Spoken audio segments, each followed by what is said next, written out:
ಹಾಗೆಯೇ ಗೆಳೆಯರೆ ಇಲ್ಲಿ ನೋಡ್ತಿರ್ಬೋದು ಟೇಲ್ ಲ್ಯಾಂಪು ಇನ್ನೂ ಯಾವ ರೀತಿ ಇದೆ ಅಂತ ನೋಡ್ತಾ ಇರ್ಬೋದು. ರಿವರ್ಸ್ ಕ್ಯಾಮರಾ, ಸೆನ್ಸರ್ಸು, ಅಂದರೆ ಎಕ್ಸ್ಟೀರಿಯರಲ್ಲಿ ಹಳೇದಕ್ಕೂ ಹೊಸದಕ್ಕೂ ಮ್ಯಾಚಿಂಗ್ ಇಲ್ಲ.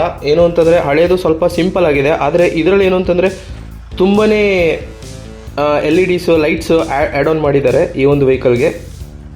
ನೋಡ್ತಿರ್ಬೋದು ಸೈಡ್ ಪ್ರೊಫೈಲ್ ಯಾವ್ದು ರೀತಿ ಇದೆ ಅಂತ. ಸೈಡ್ ಪ್ರೊಫೈಲು ತುಂಬಾ ಅಟ್ರಾಕ್ಟಿವ್ ಆಗಿದೆ.